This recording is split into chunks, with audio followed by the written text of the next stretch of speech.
आज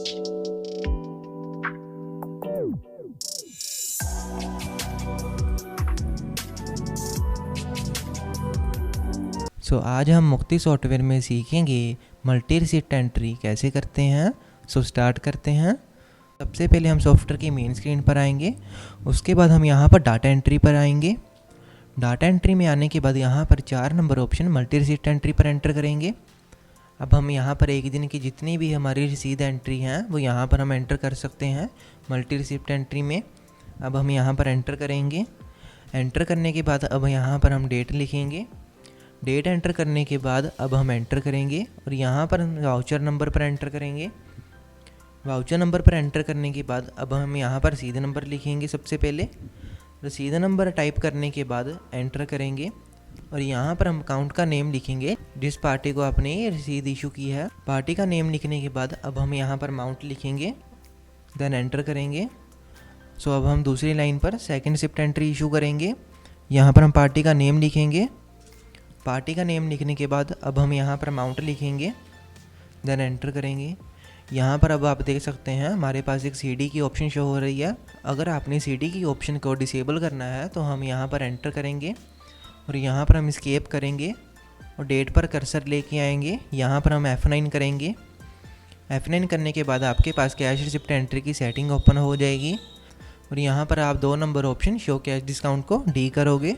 डी करने से आपके पास ये जो कैश डिस्काउंट है वो डिसेबल हो जाएगा। देन एंटर करेंगे और इसको सेव करेंगे, देन एंटर करेंगे। अब हम यहाँ पर तीसरी रिसिप्ट एंट्री इशू करेंगे और यहाँ पर हम पार्टी का नेम लिखेंगे, देन एंटर करेंगे और यहाँ पर हम अमाउंट लिखेंगे। अब हम यहाँ पर देख सकते हैं जो हमारी सीडी की ऑप्शन थी वो डिसेबल हो चुकी है। अब हम एक और रिसिप्ट एंट्री करेंगे, देन यहाँ पर हम पार्टी का नेम लिखेंगे। पार्टी नेम लिखने के बाद अब हम यहाँ पर एंटर करेंगे और यहाँ पर हम अमाउंट लिखेंगे।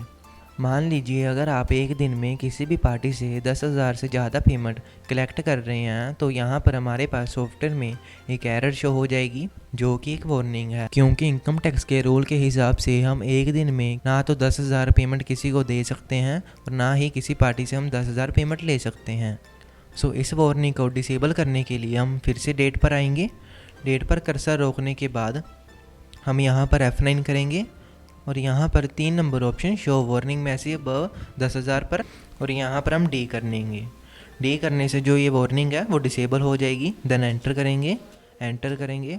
देन अब हम यहाँ पर फिर से रसीद एंट्री करेंगे, देन एंटर करेंगे। यहाँ पर हम पार्टी का नेम लिखेंगे। अब हमने यहाँ पर अमाउंट 10,000 से ज़्यादा की है, देन एंटर करेंगे। अब हम यहाँ पर देख सकते हैं जो हमारी वार्निंग थी एक दिन में हम 10,000 से ज़्यादा पेमेंट कलेक्ट नहीं कर सकते वो अब डिसेबल हो चुकी है। अब सभी रिसिप्ट एंट्री ख़त्म होने के बाद अब हम सभी रसीद को सेव करेंगे। रसीद सेव करने के लिए अब हम यहाँ पर F3 करेंगे, देन सेव करेंगे। अब हमारी जितनी भी रिसिप्ट एंट्री थी वो यहाँ पर ऐड हो चुकी हैं। अब हम एक और ऑप्शन देखेंगे। अगर आपने किसी एक रसीद की एंट्री नहीं की और वो मिसिंग हो चुकी है तो यहाँ पर हम डेट पर रुककर F4 करेंगे और यहाँ पर 1 number option find missing receipt number की है और यहाँ पर हम एंटर करेंगे। यहाँ पर हम सबसे पहले रसीद नंबर लिखेंगे जो आपके पास मिसिंग है और यहाँ पर हम रसीद नंबर अप टू लिखेंगे, देन एंटर करेंगे। अब हम यहाँ पर देख सकते हैं जो हमारी ये 3 रसीद नंबर है वो यहाँ पर रिसिप्ट एंट्री पर मिसिंग है, जैसे कि यहाँ पर 119 और यहाँ पर 124 और 125। अब यहाँ पर जो ये 3 रसीद हैं वो यहाँ पर मिसिंग है। अब हम यहाँ पर सीखेंगे। अगर आपको सभी रिसिप्ट की रिपोर्ट चाहिए तो यहाँ पर हम डेट पर रुककर F4 करेंगे और यहाँ पर 2 नंबर ऑप्शन रिसिप्ट रिपोर्ट पर एंटर करेंगे और यहाँ पर हम सबसे पहले रसीद नंबर लिखेंगे। यहाँ पर रसीद नंबर फ्रॉम टू लेकर रसीद नंबर अप टू लिखेंगे और यहाँ पर हम 4 नंबर ऑप्शन क्रेडिट डेबिट देखेंगे। अब हम यहाँ पर एंटर करेंगे क्रेडिट पर। अब हम यहाँ पर देख सकते हैं जो हमारी रिसिप्ट रिपोर्ट थी वो यहाँ पर शो हो चुकी है। इसी तरह से आप भी अपने सॉफ्टवेयर में एक दिन की सभी रिसिप्ट एंट्री को मल्टी रिसिप्ट एंट्री में एंटर कर सकते हैं। Thanks for watching.